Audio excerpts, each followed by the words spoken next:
ito yung gagawin natin ngayon guys. Magpalit tayo ngayon ng bearing nitong blower motor para sa Paco aircon dahil maingay na siya habang gumagana. So wala namang gap or alog habang check natin, kaso nga lang sealed type siya. Wala tayong access para pwede tayong magdagdag ng grasa dahil natuyuan lang to siya ng grasa, kaya nagkaroon siya ng unusual sound habang gumagana. So mabilis lang naman to papalitan guys, lalo na pag kumpleto tayo ng gamit at especially yung size ng bearing, dahil alam ko yung size ng bearing nito hindi parehas. Maliit yung banda sa may baba, yung sa may taas malaki dahil blower motor to. Ayan oh, maliit ito sa may baba. So ang dumi pa ng ano natin dahil matagal na rin to hindi nabaklas siguro. So ito siya 6205, itong sa baba 6203. So maliit siya, maliit yung banda sa may baba niya. So sa pagkakalam ko guys, meron tayong stock ng bearing na katulad nito 6205 at saka 6203. Yung 6203 yan yung kadalasan na ginagamit ko para sa FM or condenser fan motor sa Paco aircon. Yung 6205 mostly yan ginagamit sa mga RO technician or pump technician. So ito na yung bagong bearing in Eski, made in Poland. So mayroon nga tayong stock. So kaya pa naman sana na hindi ito papalitan ng bagong bearing guys kung mayroon siyang access for additional grease, dahil natuyuan lang to siya ng grasa yung luma. Kaso nga lang wala ka siyang access, pero mas mabuti na rin na mapalitan ng bago dahil nga next month March magtag-init na rin, mapalaban na rin tong mga unit natin. Kaya pag ganito na winter, time natin na mag check or ma-monitor natin yung lahat ng mga mechanical parts sa ating mga mini-maintain na package or mga split aircon. Dahil nga hindi masyadong gumagana yung outdoor or compressor, maririnig mo talaga yung ingay ng mga blower motor or blower wheel kung may mga problema. Kaya ngayon taglamig, yung mga bearing na mayroong access ng additional grease, so dinagdagan ko na para sigurado, dahil nga mapalaban na itong mga unit natin by next month dahil nga summer na naman, para siguradong condition yung mechanical parts sa isang Paco aircon. Okay, so yan, patapos na tayo guys. Saglit lang naman to papalitan ng bearing, especially kung meron tayong stock dahil kumpleto naman din tayo ng gamit. Okay, so ganun lang, basta alaga lang natin na niro-roving, iniikot natin yung mga unit na inalagaan natin or mini-maintain natin para pag may kunting ingay magapan na natin agad tulad nito. So ayan oh, okay na. So ikabit lang natin tong pulley para sa B-belt, para may kabit na rin natin. So aglit lang, hindi na inabutan tayo ng isang oras. Basta meron lang tayong spare parts or yung bearing na kakabit natin, saglit lang, hindi inabutan ng isang oras. Ayan oh, okay na. Thank you. Ayun oh, nanghingi na naman ng bago mga master. Sira na magnetic contactor para sa heater. Kapag ganito na yung electrical connector or lugs mga master, ayan oh, mitim na siya. Kailangan natin palitan agad to para sigurado na safe yung compressor. Okay, so yan, nag-vacuum na tayo mga master. So ito yung bagong liquid line filter dryer na pinalit natin, in-oversize natin 305 para tatagal. So i-vacuum lang natin kahit mga 1 hour dahil wala nga tayong micron gauge, saka tayo magkarga ng refrigerant 22. Okay,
So ito na yung bagong liquid line filter dryer mga master.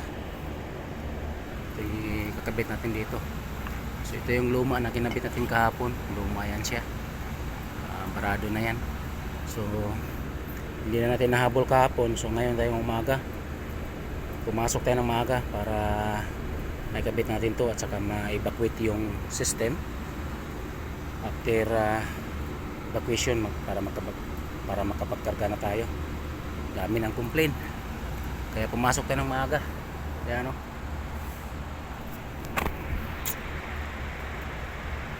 So tara, kabit natin. So tara, kabit natin mga master. Tanggalin natin itong luma. Ito yung kapalit natin. Nilagay ko lang dyan para may sukatan kung gaano kataas yung bago. Para tama yung sukat ng pagputol at saka pag-flare natin. Okay, so kabit lang muna natin ito mga master.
لا ما في شيء. ها؟ ما في شيء. عشان انت خلص براحتك. ها؟ انت هتفنش بعد كده. كده ها؟ لا ان شاء الله.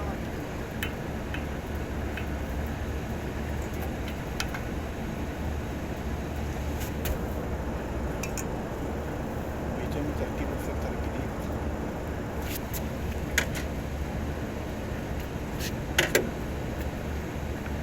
ان شاء الله نركب باكو كمان ساعتين ان شاء الله ماشي ان شاء الله.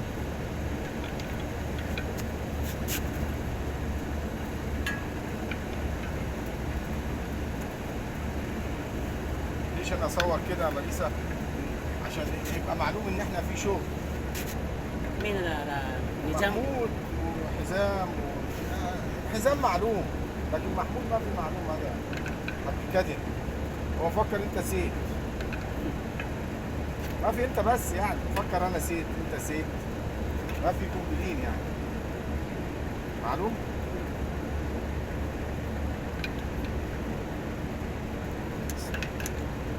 اجيب لك بومب فاكيوم. ايوه بدينا تاني الكتريكال روم. اوكي كده اوكي. الكتريكال روم.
ما في مشكلة، ما في مشكلة.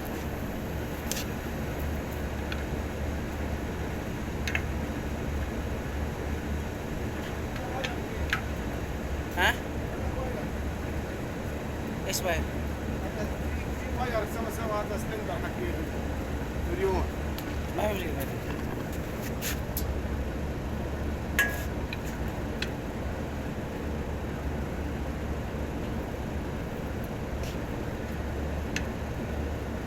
ركبت شوية تفل برضه على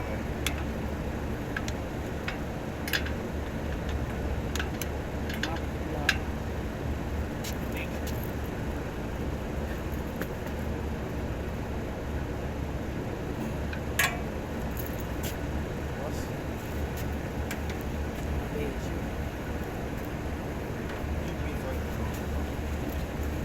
هنا يجي كده، هذا يجي ماشي.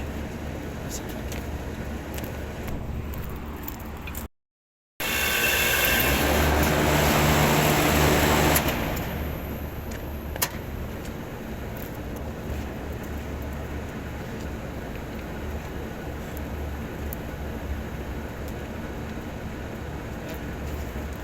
masih berkait ya.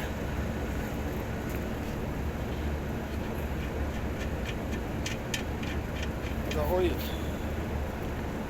ها؟ ايوه انت فورجيت اويل؟ لا هنا nanti ما يجي ها؟ ada pipe nanti nozzle ما يجي ada gauge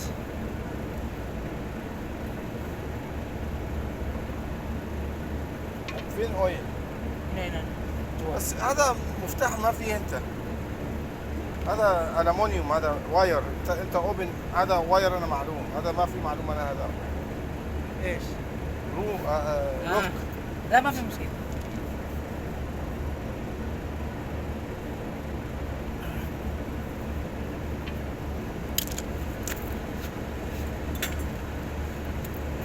هنا ركب.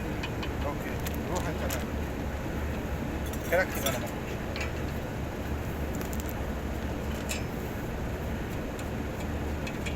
في هذا هوس كركب لا ما هذا. في مشكلة. أنا سكر بعدين هنا يوز ديسبل. ما في مشكلة بعدين. نو اويل. ايوه هذا انا سكر هذا جيج بعدين هذا سكشن بس هذا سي. اركب سكشن، ما في ركب هاي. ركب كيف؟ ركب انا ركب. نو انا كلام في هذا هوس حق. ما في فايدة مولي واحد هو. هذا يوز هذا يوز.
Ada Saudi kok baling gilgit. Har mau malam keras. Har. مش انت تفك ده عشان اويل؟ لا اوكي. انا كلام كده. اوكي انا شيل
جيب موديل ما في كريمتو.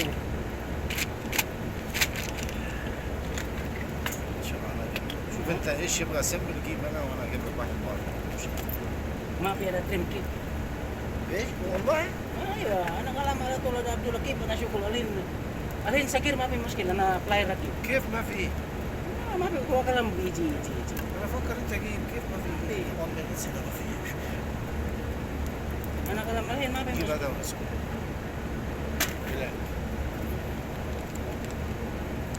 كيف ما في كليمبنج انا افكر انت يبغى تيرمينال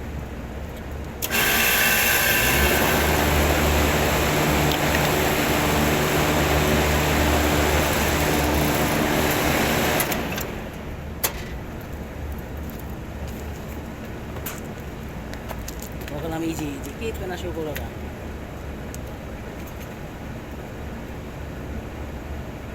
هذا والله. صغير ما في مشكله انا راكب بلاير لا، بس كبير كيف انا راكب انا كبير كيف هذا براير انت بتفور على طول الشغل هذا ايوه كيف انا هو كلام يجي كيف انا يجي كيف شوف هذا انت ما في كلامات هنا بعدين ada number 10 11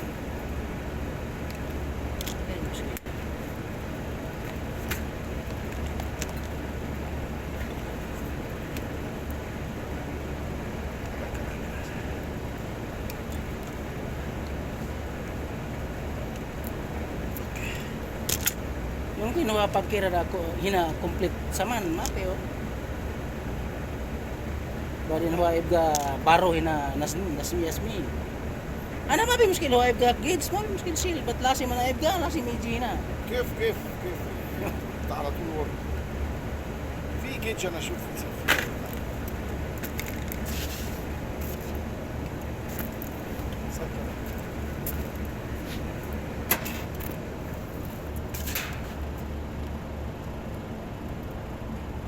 دكتور بس خلي بالك برضه صح ada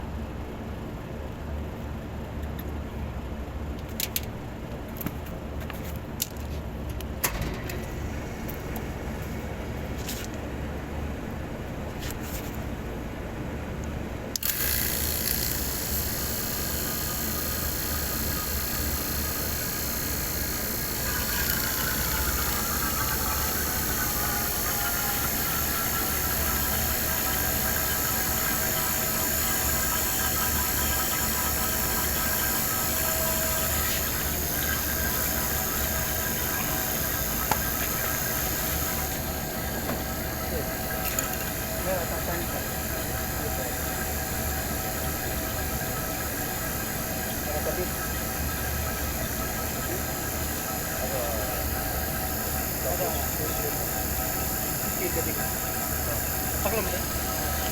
Nah, kaget tadi mati.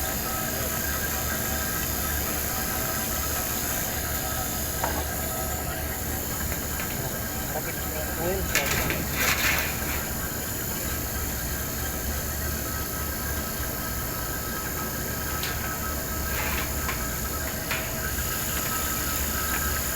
Ano siya pa na ba? Ano siya pa? Kita mati para ada pin na sa. No bin bro Ibra mapi sila. لا ما في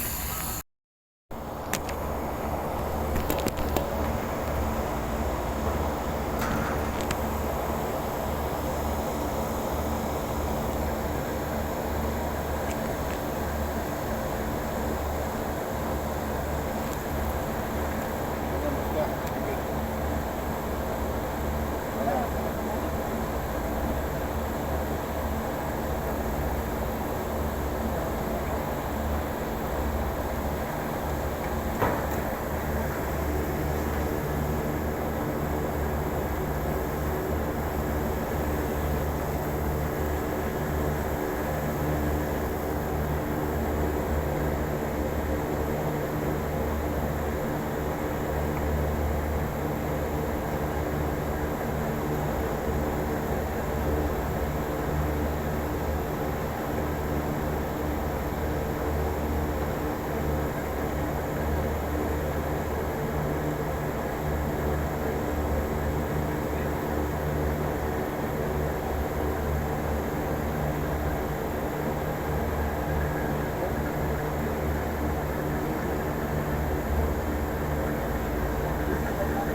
سيارة يجي صح؟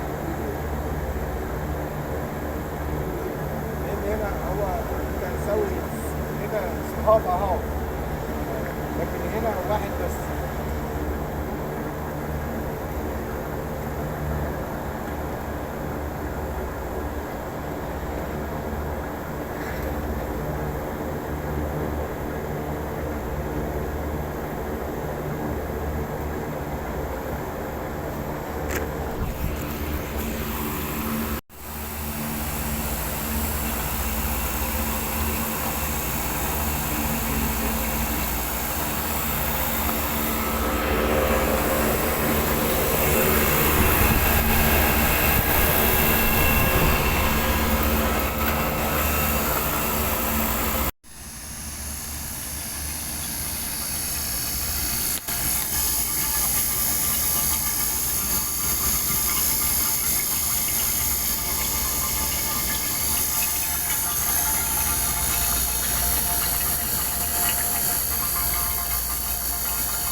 So nagdagdag na tayo ng oil mga master, dahil nga marami yung may labas kahapon. Yung naglilis tayo. So yan, nagdagdag na tayo ng mga 1 liter and a half. So alin yan dito eh. So, dito na. Bantayan lang natin. Bantayan lang natin dito sa may side glass, para hindi masobrahan yung oil. Dapat kalahati lang nito. Yan yung tamang oil level sa compressor. So bantayan lang natin mamaya maya. Lapit na siguro yan. So wala pa. Okay.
So ganito ako magdagdag or magkarga ng oil, refrigeration oil sa isang system mga master or sa isang compressor. Ganito lang, vacuum lang gamit ko. Nagba-vacuum ako while nagdagdag ako ng refrigeration oil. So gamit ko itong extra na hose, papasok dito sa body ng compressor. Medyo konti lang yung oil.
So ganito lang ako magkarga or magdagdag ng refrigeration oil mga master sa isang system or sa compressor. So gamit lang itong vacuum pump while nag-vacuum ako sa system.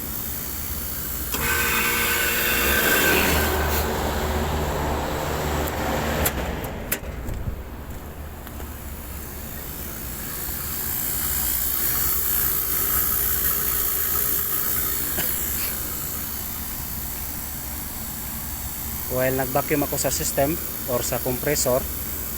So while nag-vacuum tayo sa system mga master, kinabit ko lang tong extra na manifold gauge hose sa body ng compressor dahil mayroon siyang access dyan, oh.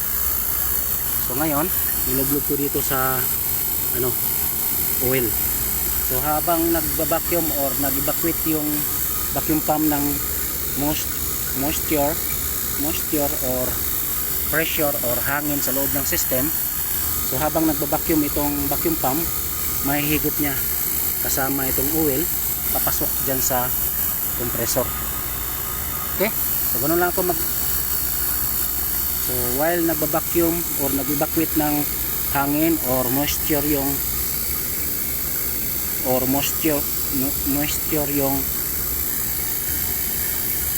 vacuum pump, naisama niya paghigop yung oil nandito sa galon papasok dyan sa compressor dahil itong hose na to connected dyan dito sa body ng compressor. Ayan, okay.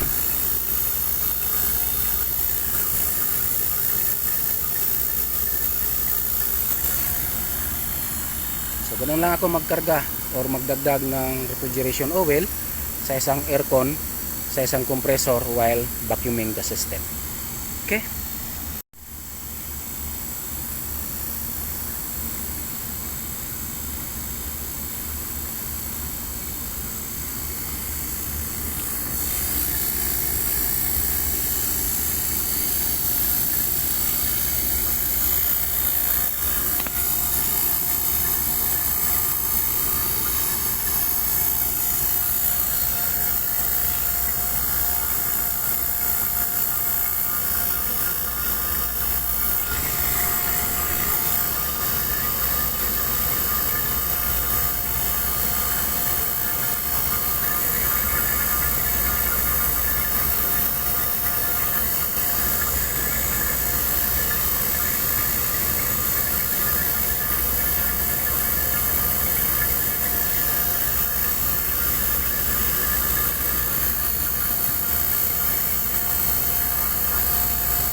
Oper mo.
yan, nag-vacuum na tayo mga master. So ito yung ginawa natin kahapon. So yan, nag-vacuum na tayo mga master. So ito yung ginawa natin kahapon. Nagpalit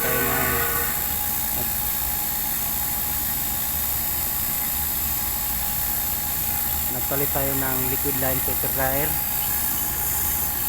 So ito yung ginawa natin kahapon. Nagpalit tayo ng liquid line filter dryer. So yan o. Yan yung bagong kinabit natin. Yan yung bagong pinalit natin. In-oversize natin para siguradong matagal mag-clog yung filter. Dahil malaki na yung filter. So yan, nag-vacuum na tayo ngayong umaga. Dahil ng gabi na dumating yung storekeeper natin, kaya ngayong umaga lang tayo nakapag-continue. Pinabit natin yung filter dryer at nag-vacuum tayo. Okay, so vacuum lang natin saka tayo mag-vacuum. Vacuum lang natin. Mga mamaya-maya, pagkaroon tayo ng liquid line refrigerant R22. Okay.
Nagdagdag tayo ng refrigeration oil mga master. So Niso 3GS. So yan yung oil na ginamit natin, R22. So yan, i-monitor lang natin dito mga master. Ito sa may side glass, yung kalahati niyan, yan yung tamang sukat or level ng oil sa compressor. Vacuum pump lang yung ginamit ko mga master dahil wala kaming oil pump. Ayan.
lang.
Master, ito yung tuturo ko sa inyo. Paano ba tayo magkarga ng liquid refrigerant sa isang aircon unit na gumagana. So dahil nga pag vapor yung kakarga natin mga master, lalo na pag ganitong mga unit na malaki, tagalan tayo dahil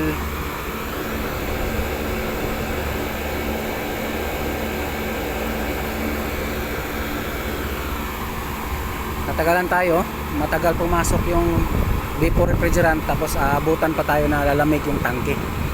So ngayon yung technique yun nito mga master, pag shoutout mga master, ingat tayo lagi sa araw-araw na trabaho. Ito yung technique na ibibigay ko sa inyo mga master. Paano ba tayo magkarga ng liquid refrigerant ng R22 na hindi masisira or safety pa rin yung compressor natin. So ganito yan mga master.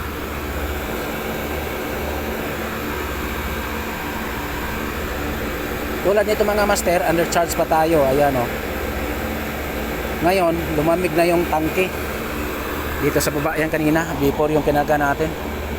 So, ang technique nito mga master para hindi masisira yung compressor natin, ganito yan mga master. Yung technique ko mga master, ganito yan. Ito, liquid yan kasi nakataob yan eh. Ngayon, yung fully liquid na pumapasok dito mga master, pagtagos dito, pagpasok dito, ang gagawin natin mga master, bubuksan na natin ng konti hanggang kung kailan yung tamang suction pressure ng isang refrigerant. Hanggang ilan yung tamang suction pressure ng refrigerant. Tulad nito, R22, mga 60 to 75. So dapat nasa 75 lang tayo maximum bukas natin. So ayan o, 45 pa. Buksan lang natin hanggang 70. Ayan. So ibig sabihin mga master, yung liquid refrigerant na pumapasok dito, fully liquid yan. Pagtagos niya dito, binuksan lang natin ng konti yung opening valve ng gauge manifold. Ibig sabihin yung dito kasi sa blow na to, pagtang suction, low pressure refrigerant. So ibig sabihin nag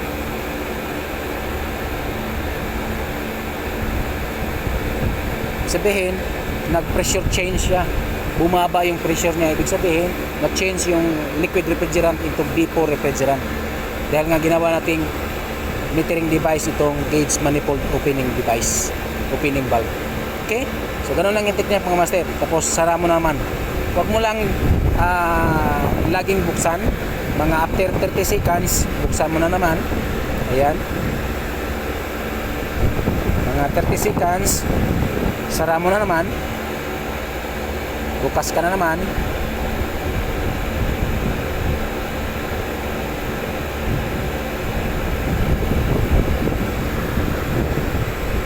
Hanggang maabot mo yung tamang suction pressure ng unit. Okay? Para sigurado na vapor refrigerant yung nasa suction ng compressor. Dahil nga galing dito fully liquid refrigerant. Ayan, pumapasok dito. Ngayon bubuksan lang natin ng konti yung opening valve ng gauge manifold. Konti lang hanggang 70 psi. Dahil nga yung tamang suction pressure ng R22, pero magdepende pa rin sa superheat, nasa 60 to 70 psi. So buksan mo lang na hanggang 70 psi. Ibig sabihin high pressure liquid refrigerant yung pumasok dito. Binuksan mo lang ng konti yung opening valve ng gauge manifold. Pagtagos niya,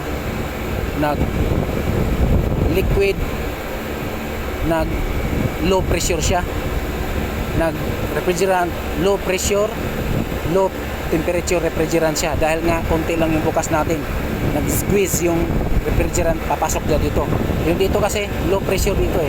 Ibig sabihin, yung gas nag-turn into vapor dahil nga nag-squeeze yung refrigerant pagpasok dito dahil low pressure yun dito. Okay? So ibig sabihin, you are charging a vapor refrigerant dahil nga nag-squeeze yung pressure pagpasok dito. Yung refrigerant pagpasok dito sa blow na pipe, diretso sa suction pipe. Okay? So ayan o. Nasa 15 na tayo. So ganun yung tekniko mga master, para safe pa rin yung compressor natin. While gumagana yung compressor, karga tayo ng liquid refrigerant. Okay?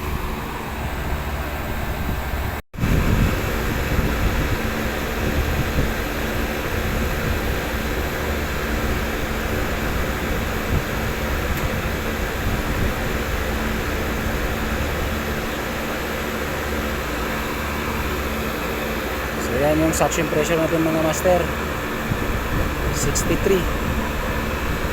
Charge pressure natin 285. So yan, okay na dahil malaki na at saka bago yung liquid line filter dryer natin. Running ampere nya ito yun, 29.6. So ayan, ayos na mga master. So ito yung tekniko mga master pag magkarga ako ng liquid refrigerant ng R22 or refrigerant 22. Ayan o. So ang technique nito mga master, para hindi masisira yung, para safe pa rin yung compressor while magkarga tayo ng liquid refrigerant sa suction habang gumagana yung unit. So ang technique ko mga master, tulad nito, nakataob yung tangke, ibig sabihin liquid yung pumapasok dito sa hose na to, papasok sa gauge manifold. So ang technique ko mga master, para safe yung compressor, ganito yan. Yung fully liquid na pumapasok dito mga master, ang gagawin natin tulad nito, bubuksan lang natin ng konti yung suction valve, itong gauge manifold, kung ilan yung tama. Buksan lang natin ng konti yung gauge manifold, kung ilan yung tamang suction pressure ng refrigerant. So R22, ibig sabihin nasa 60 to 75, nasa 60 to 70 PSI. So ngayon bubuksan lang natin ng konti yung opening valve ng gauge manifold hanggang 70 PSI. Tulad niyan 50, so gawin natin 70. Ayan. Diba?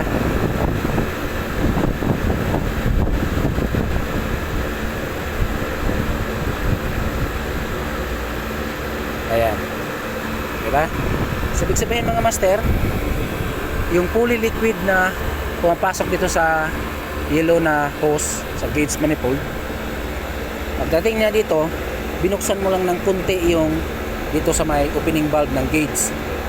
Pagpasok ng liquid refrigerant, nag-squeeze siya or parang siyang nag-squeeze yung nag-squeeze. Pagpasok ng liquid refrigerant dito sa may blow na pipe, dahil binuksan lang natin ng konti, nag-squeeze yung liquid refrigerant dahil nga low pressure itong blow na pipe papasok sa suction pipe. Okay? Dahil nga konti lang din yung dahil nga konti lang yung bukas mo, yung liquid refrigerant pagpasok dito sa low side or itong blow na pipe papuntang suction pipe, nag-squeeze yung liquid refrigerant. It means na turn into vapor refrigerant dahil nga low pressure yung dito sa blow na pipe papasok sa suction pipe. Okay? At tapos after 30 minutes mga master, isara mo. Tapos buksan mo na naman after 30 minutes. Tapos after 30 minutes, sara mo naman. So ibig sabihin, hindi continuous. Okay? So dahil low pressure dito, yung liquid refrigerant na nag-squeeze papasok dito sa may blow na pipe or hose diretso sa suction pipe, na turn yung liquid refrigerant into vapor refrigerant dahil nga low pressure yung dito na side. Okay? Ulitin ko. Okay? So yan yung technique ko mga master, para safe pa rin yung compressor habang magkarga tayo ng liquid refrigerant, para safe yung compressor while charging liquid refrigerant while running the unit. Okay? So ayan.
So yan, okay na mga master. Ito yung running ampere natin. Ayan o, 30. Suction na saka discharge. Suction natin mga master nasa 57. Discharge pressure natin nasa 288. So yan yung bagong liquid line filter dryer.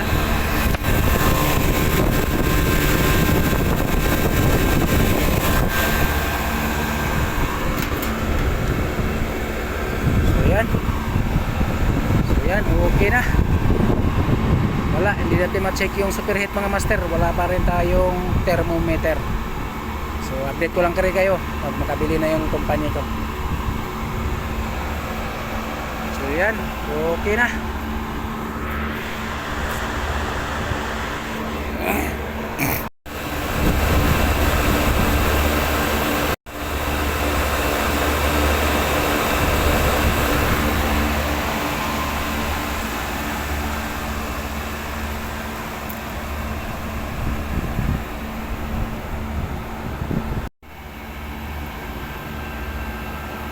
So yan, okay na mga master. Ito yung running ampere 30. Yung isang compressor 30 din.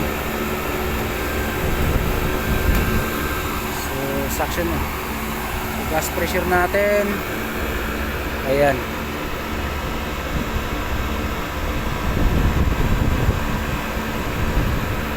So ito yung lumang liquid line filter dryer. So ito yung lumang liquid line filter dryer. Pinalitan natin. Marado na siya. Ang taas ng discharge pressure ng nakaraan. Maabot ng 440. Tapos maabot dito siya ng maximum na running ampere 42. Kaya magti-trip yung overload relay ng magnetic contactor. So yan yung pinalit natin na liquid line filter dryer.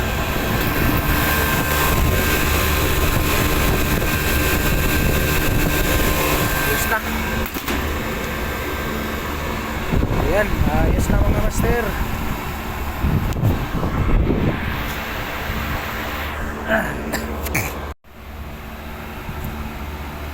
So yan mga master, okay na. So ito yung running ampere ng compressor mga master, 30. Yung isa 30 din. Nakaraan ito siya umaabot ng nasa 38 to 40. Kaya mag-trip itong overload relay ng magnetic contactor. Suction pressure natin, ayan.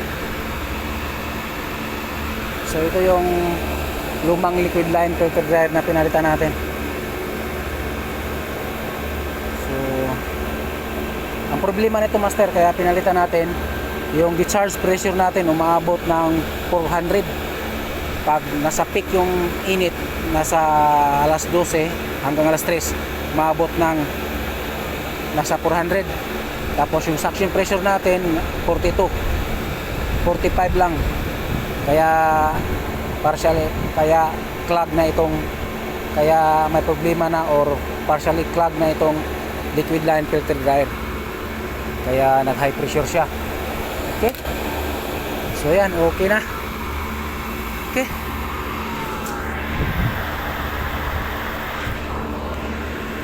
so yan, okay na mga master. So ito yung running ampere ng compressor, kasama niya 31, 30 lang siya. Tapos suction at saka discharge. So ito yung lumang liquid line filter dryer na pinalitan natin. So nung hindi pa natin pinalitan master, yung reading ng gas pressure natin umaabot ng 400 yung discharge, nasa 45 lang yung suction pressure. Kaya sigurado tayo na clog itong liquid line filter dryer. For example mga master, tulad ngayon, nagpalit na tayo ng liquid line filter dryer. Ayan o, bago.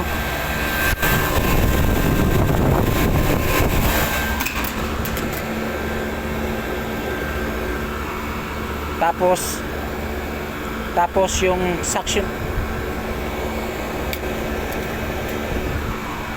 tapos yung reading pa rin ng gas pressure natin same pa rin. Ibig sabihin mga master, sigurado na tayo yung metering device natin ang may problema. Sigurado tayo mga master, ang problema nun yung metering device na. Okay, wala nang iba. Tapos same pa rin yung reading ng gas pressure natin, suction at saka discharge. Sigurado na yan mga master. Bago na yung liquid line filter dryer mo, ibig sabihin metering device na yung nag-malfunction or partially clogged na. Okay? So yan mga master, nagpalit lang tayo ng liquid line filter dryer. So far okay na. Sabihin, okay pa yung metering device natin. Okay?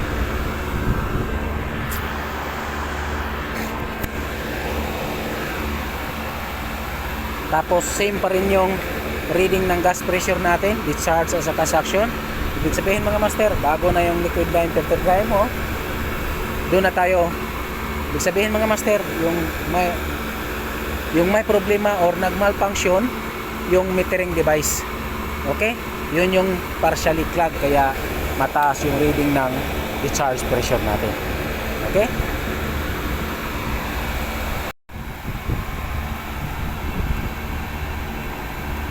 So yan, okay na mga master. Running ampere ng compressor, discharge at saka suction. So ito yung lumang pinalitan natin. So ito yung lumang liquid line filter dryer master nga pinalitan natin. So ito yung lumang liquid line filter dryer mga master na pinalitan natin. So yung pinalit natin, ayan o.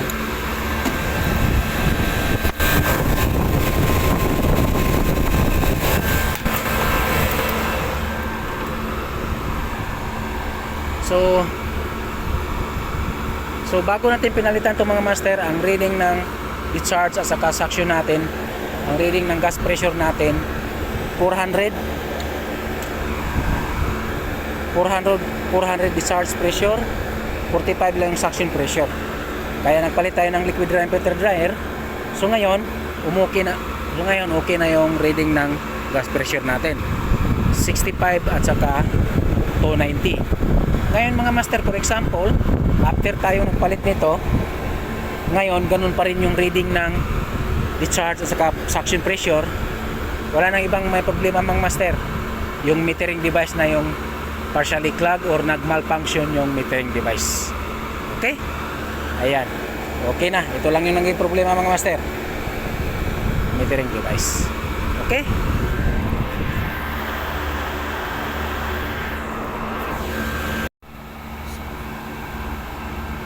So okay na mga master.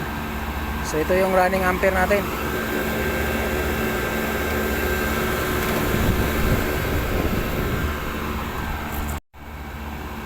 So yan, okay na mga master. Ito yung running ampere ng compressor 30. Discharge pressure, suction pressure. So ngayon mga master, ito yung pinalitan natin, liquid line filter dryer. So bago natin pinalitan to mga master, yung reading ng discharge at saka suction, yung discharge niya 400, yung suction pressure nasa 45. Kaya nagpalit tayo ng liquid line filter dryer. Tapos yung running ampere din umaabot ng 42. Kaya nag-trip yung contactor, overload relay ng magnetic contactor. So ngayon master, okay na yung gas pressure reading natin. So ngayon mga master, halimbawa pagkatapos natin pinalitan yung liquid line filter dryer, ganun pa rin yung reading ng gas pressure natin. So wala nang ibang may problema mga master. Yung liquid line ganun pa rin yung reading ng gas pressure natin. So ibig sabihin mga master, yung may problema yung metering device. Partially clogged na yung metering device or nag-malfunction yung metering device. Okay? So ayan, ito lang yung may problema mga master. Okay na. Okay?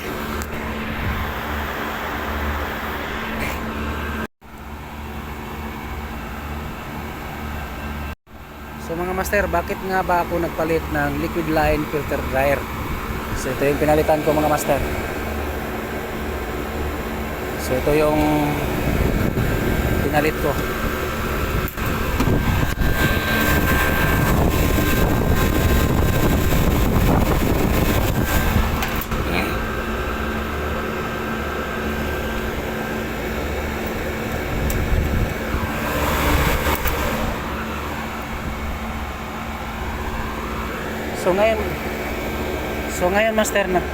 So ngayon master pinalitan ko 'tong mga master dahil nagpalit ako ng liquid line filter dryer mga master dahil yung suction pressure ng unit nasa 45. Yung discharge pressure nasa 320, minsan naabot pa ng 400. Tapos nag-trip na yung overload relay ng magnetic contactor dahil yung running ampere niya umaabot ng 42. Okay, kaya nagpalit tayo ng liquid line filter dryer. So yan, super okay na. So for example mga master, halimbawa nagpalit tayo nito, ganun pa rin yung reading ng discharge pressure at saka suction pressure, yung running ampere ng compressor. Ibig sabihin mga master, ang may problema yung metering device, either nag-malfunction or partially clogged na yung metering device ng unit. Okay?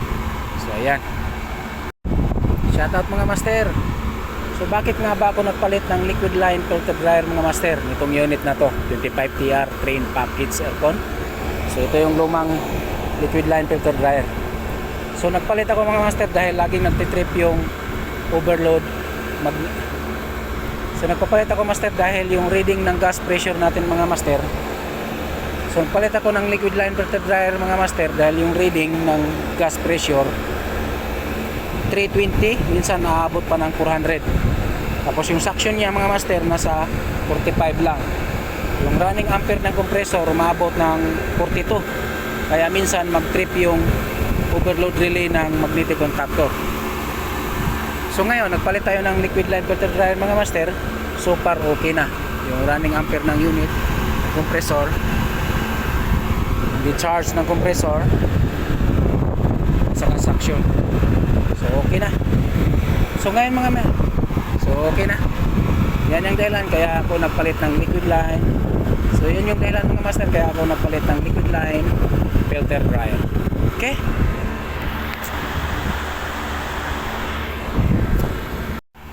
So kailan ba tayo dapat magpalit ng liquid line filter dryer mga master? Magdepende yan mga master sa pag-troubleshoot mo ng system. Kaya kailangan i-check natin yung superheat at saka subcooling. So dito sa scenario sa akin mga master, dahil nga hanggang ngayon yung bago kong company hindi pa rin nag-produce or nag-provide ng thermometer. So ngayon nagbabase pa rin ako master. So ang ginawa ko master, dito lang ako nakabase sa gas pressure at saka running ampere ng unit ng compressor. So yung nakuha kong running ampere ng nakaraan mga master, bago ko pinalitan ito, umabot ng 320, minsan nabot pa ng 400. Tapos yung suction pressure niya mga master nasa 45 lang. Tapos yung running ampere niya mga master umabot ng 42. Yung 42 yan yung pinaka maximum ng compressor running ampere.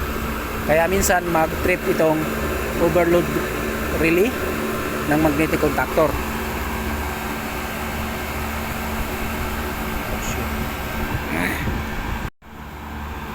So ngayon mga master, bakit nga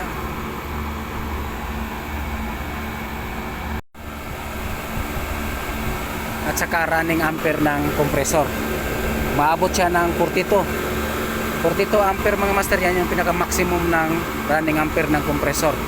Kaya minsan nagtitrip itong overload relay ng magnetic contactor. So ngayon dahil yung gas pressure dahil yung nakukuha kong gas pressure mga master, yung discharge pressure maabot ng 320, minsan naabot pa ng 400. Tapos yung suction dahil yung gas pressure master, dahil yung nakukuha kong gas pressure mga master umabot ng 320, minsan naabot pa ng 400. Yung gas pressure niya maabot na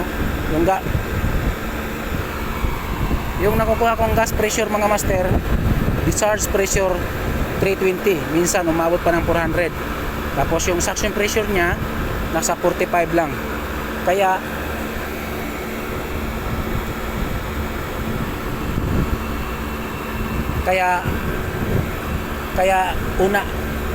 ang una kong ginawa mga master, nagpalit muna ako ng liquid line filter dryer. Okay? For example, ngayon, after na nagpalit ako ng liquid line filter dryer, ganun pa rin yung problema mga master.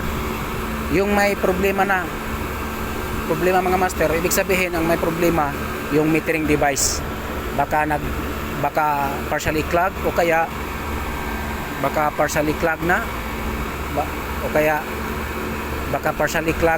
kaya nag-malfunction na yung metering device. Okay? So ganun lang ako mag-troubleshoot master, na hindi tayo kumpleto ng gamit. Sa gas pressure tayo magbabase at saka sa running ampere ng compressor. Okay?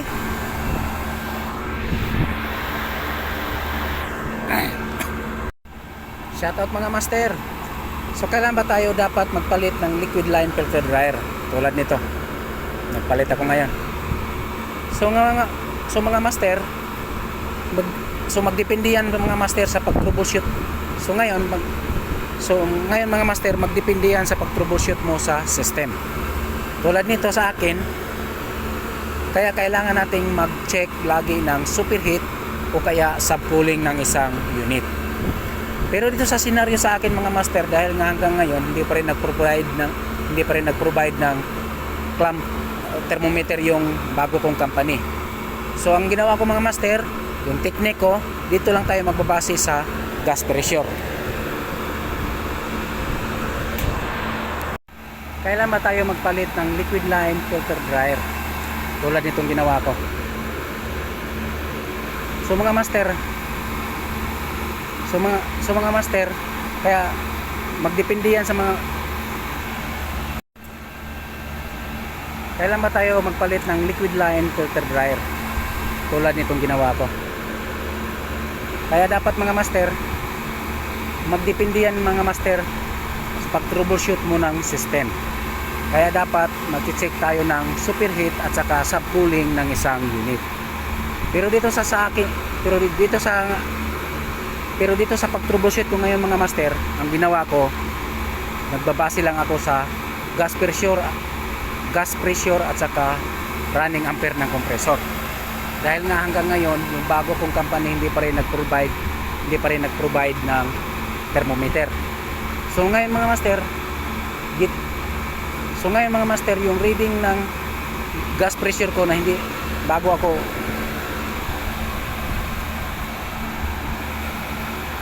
So nung hindi pa ako nagpalit ng liquid line filter dryer mga master, yung reading ng gas pressure ko, yung discharge umabot ng 320, minsan abot pa ng 400. Yung suction pressure niya nasa 45 lang. Yung running ampere ng compressor nasa 42. Minsan kaya laging nagtitrip yung overload relay ng magnetic contactor. Dahil yung maximum na running ampere ng compressor nasa 42. So ngayon mga master, dahil nga mataas yung discharge pressure ko, sigurado na ako noon na mababa yung discharge suction. So ngayon mga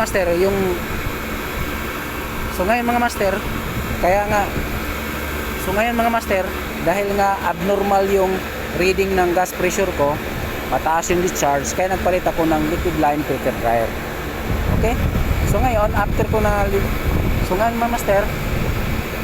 mga master, ito na yung resulta. Diba? Okay na yung running ampere ng compressor. Okay?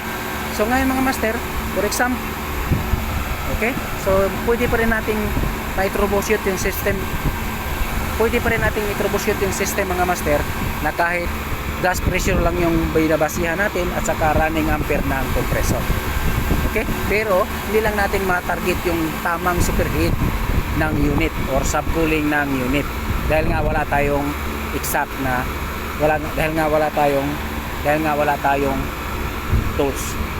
Pero nasa tools. So ang ginagawa ko lang master, kinakapa ko lang yung compressor. Ayan. Yung suction pipe niya.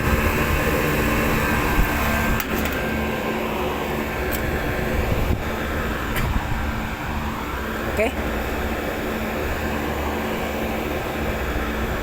Okay, pero ang binabasihan ko mga master, yung suction pressure ng isang unit mga master, nasa ng tapos nung binabasihan ko lang mga master, so ang binabasihan ko lang so dito lang ako nagbabase ng mga mga master, yung suction niya, suction at saka discharge. Yung suction mga master nasa 60 to 70, tapos yung discharge pressure nasa 270 to 290. Okay? Tapos kailangan din na hindi ka umabot dun sa maximum ng running ampere ng compressor. Tulad niya, no, mababa. Okay? So may troubleshoot mo pa rin yung mga so ganoon ako mag-troubleshoot master na wala akong thermometer sa gas pressure at saka sa running ampere ng compressor. Pero dapat, dahil makikita mo naman nung abnormal yung reading ng discharge at saka suction pressure mo. Okay? So ganoon pa rin. Kaya mo pa rin may troubleshoot yung system basta may alam ka. So ganoon. Okay? Okay? Pwede mo rin okay? So ganoon lang yung tekniko mga master. Gamit itong gas pressure at saka running ampere ng compressor pag troubleshoot ng system ng isang aircon unit. Okay?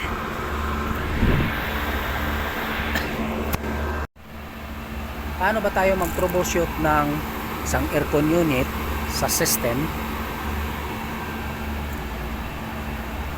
Paano ba tayo mag-troubleshoot sa system ng isang aircon unit na kahit gauge manifold lang yung gamit natin at saka clammeter. Okay? Dahil minsan, tulad ko, hanggang ngayon, di pa rin nag-provide ng clammeter yung clamp or thermometer yung company ko. Ngayon, ang ginawa ko mga master, dahil nagka-problema itong system na to, nagbabase lang ako sa gas pressure ng unit. Dahil alam naman natin yung tamang gas pressure ng tamang suction at saka discharge ng refrigerant. Okay, ito R22, ibig sabihin nasa 60 to 70 yung suction pressure, 250, 280, 270 to 300 yung discharge pressure. So tulad nito mga master, kaya ako nagpalit dahil nung nag check ako mga master, umaabot yung discharge pressure niya ng 320, minsan umabot pa ng 400. Tapos yung suction pressure niya nasa 45 lang. Tapos yung running ampere niya mga master, maabot ng 45, 42. Yan na yung pinaka maximum running ampere ng compressor. Kaya laging nagtitrip itong overload relay ng magnetic contactor. Okay? So makikita naman natin. Okay? So nakuha nating reading mga master, suction pressure niya sa 45, discharge pressure niya is 320, ibig sabihin mataas yun. Okay? Ibig sabihin may clog ka sa high side na area, high side area. So kaya nagpalit tayo ng liquid line filter dryer. Okay? Liquid line filter dryer. Okay? For example, ganun pa rin ang nangyayari mga master. Ang kasunod ng mga master yung metering device na baka partially clogged o kaya nagmalfunction yung metering device. Okay? Dahil malalaman natin yan mga master, yung tamang suction pressure tulad nito nasa 65, discharge pressure niya nasa 280 at 290 lang. Okay? Tamang-tama lang. At saka yung running ampere ng compressor sobrang baba, nasa 30. Okay? Dati nasa 42. Okay? Ganun lang ako nag-troubleshoot mga master, na kahit kulang-kulang tayo ng gamit pag troubleshoot ng system. Okay?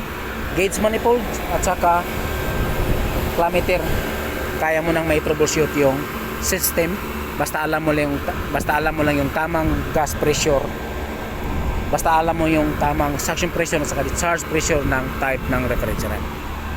Okay? Paano ba mag-troubleshoot ng system sa isang aircon unit gamit lang itong gauge manifold at saka clammeter? Tulad nito, yung company ko hanggang ngayon hindi pa rin nag-provide ng ng thermometer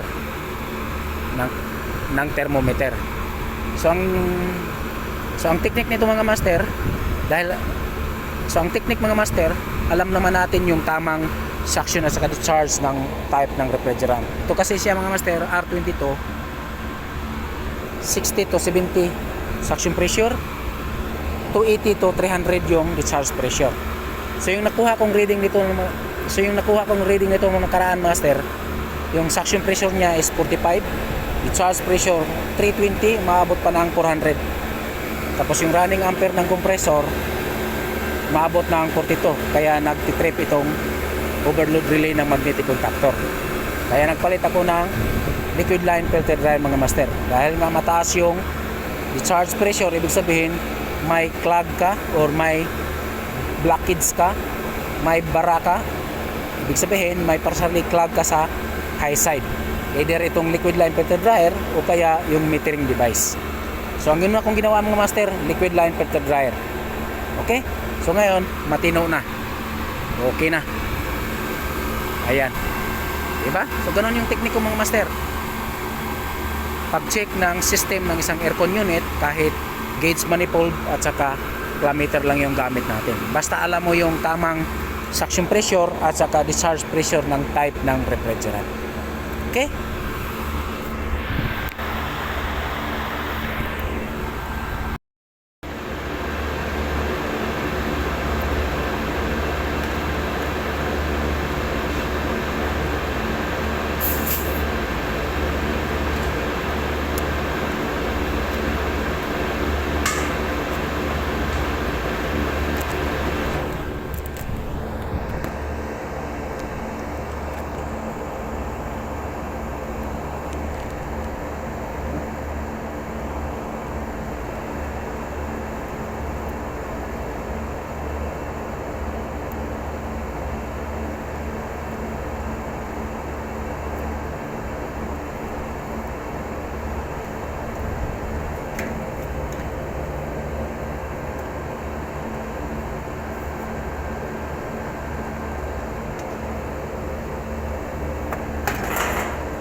Ito yung gagawin natin ngayon guys.